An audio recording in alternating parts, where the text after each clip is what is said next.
हाय दोस्तों, कैसे हैं आप सभी। मैं डॉक्टर आनंद व्यास फिर से अपने यूट्यूब चैनल पर आप सभी का स्वागत कर रहा हूं और आशा कर रहा हूं सभी ठीक है, मस्त हैं। तो आ चुका हूं मैं 10th मोस्ट इंपॉर्टेंट क्वेश्चन अंतिम प्रहार की सीरीज लेके। क्वेश्चन क्या है, सीधा ही अपने सामने आया है, मार्केटिंग कम्युनिकेशन बजट। और ये क्वेश्चन पे मेरी बहुत से बच्चों के साथ चर्चाएं भी चली थी और बहुत से बच्चों के बीच में एक कॉमन इसके अंदर थोड़ा सा कह सकता हूँ मिस प्रिंट है, या उनके दिमाग के अंदर कुछ ऐसा कंफ्यूजन है कि बजट का क्या है सर। मार्केटिंग कम्युनिकेशन बजट का मतलब the expenses which is include for the but advertisement नहीं। यहां पर बजट दोनों चीजों का कॉम्बिनेशन होता है। याद रखना, बजट जो है आपका वो दोनों चीजों का कॉम्बिनेशन है। एक तो एक्सपेंसेस का कॉम्बिनेशन है, यदि एडवर्टीजमेंट बजट या मार्केटिंग बजट पूछा गया दोनों सिमिलर आंसर आएगा। एक तो एक्सपेंसेस का कॉम्बिनेशन है और दूसरा क्या कह रहा है आपको, दूसरा कह रहा है आपकी इनकम। क्या?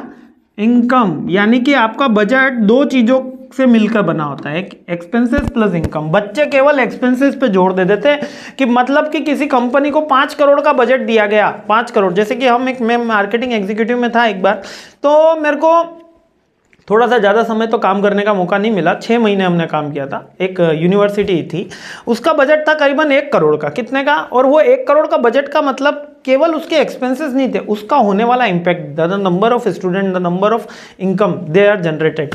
ठीक है, तो बेसिकली क्या था, एक्सपेंसेस बजट। कुल मिला के expenses is not mean as budget, expenses plus income. यानी कि अगर मैं किसी भी एडवर्टीजमेंट बजट की बात करूंगा तो उसमें केवल एक्सपेंसेस पे, एडवर्टीजमेंट पे होने वाला खर्चा ही शामिल नहीं, उस एक्सपेंसेस से होने वाली टारगेट सेल से रेवेन्यू जनरेशन भी शामिल होता है। Advertisement budget is a part of company overall sale and marketing budget that can be used as a investment. यानी कि बजट क्या है यहाँ पर, एडवर्टीजमेंट क्या है आपका, as a part of investment है, पार्ट ऑफ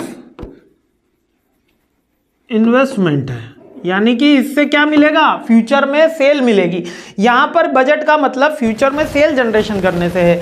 अब क्वेश्चन कैसे आएगा ये बात तो समझ में आ गई। मार्केटिंग कम्युनिकेशन बजट, यार marketing, explain the marketing communication budget and their features. अब इसका बजट का मतलब द एक्सपेंसेस रेशो, फिर ईच एंड एवरी मार्केटिंग और मीडिया प्लानिंग, लाइक कि अपन को न्यूज़पेपर में कितना करना है, बिलबोर्ड में कितना करना है ना, सोशल मीडिया पे कितना करना है, ये अपना एक्सपेंसेस रेशो हो गया। और इनकम जनरेशन का मतलब, जैसे कि मैंने सोशल मीडिया पे 10,000 लोगों को एक एड दिखाया। कितने हजार लोगों को? 10,000 लोगों को एक एड दिखाया। 1000 लोगों ने उस एड को क्लिक करा। क्लिक कितनों ने करा? 1000 लोगों ने करा। और उनमें से मात्र 10 लोगों ने ये प्रोडक्ट जो है बाय करा।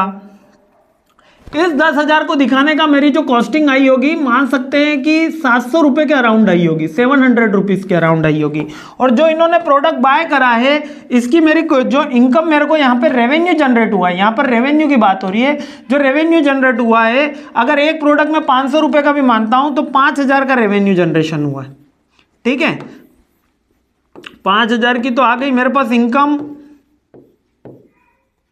और मेरा खर्चा कितना था? 700 रुपए का। तो टोटल बजट मेरा आया 5,700। बात समझ में आई? टोटल बजट आया 5,700। लेकिन अगर केवल एक्सपेंसेस मैटर में लिया जाता है तो केवल 700 रुपए की व्हाट आर द बेसिक। अब कोई कहीं बुक के अंदर मैं फिर कह रहा हूं केवल एक्सपेंसेस ही जोड़ा गया, इसलिए बच्चों कंफ्यूज मत होना, दोनों ही आंसर सही है।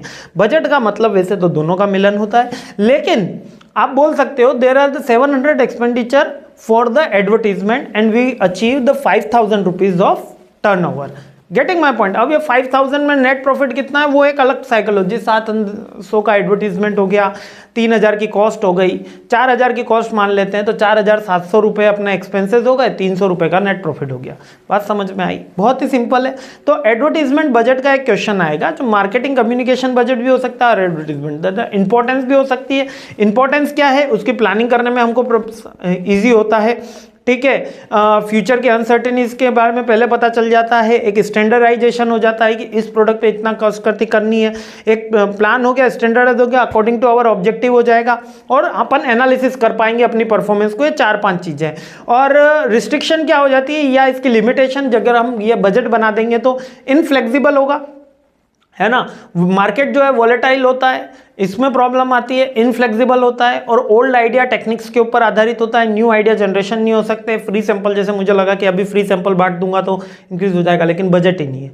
ठीक है, तो this are the things. Clear है ना। यही 5-6 पॉइंट बार बार एग्जाम में पूछे जाते हैं। चिंता करने की बात नहीं है, आपका पेपर बहुत अच्छा जाएगा। इसमें कंपनी का एग्जाम्पल देके लिखोगे तो और अच्छी बात है। नहीं भी लिख पाओ इस क्वेश्चन के अंदर, स्पेशली बोल रहा हूँ, तो कोई चिंता मत करना, सिंपल क्वेश्चन है। आई होप क्लियर हो गया। इसकी डिटेल वीडियोस में ऑलरेडी ये मैंने डिटेल में समझा रखा है, इसलिए परेशान मत होना। जल्दी लास्ट अंतिम प्रहार के 11वें क्वेश्चन पे अपन मिलते हैं। लास्ट 11वां क्वेश्चन लेकर आया हूँ, तो जल्दी देखते हैं कौन सा है। जय हिंद, मुस्कुराते रहिए।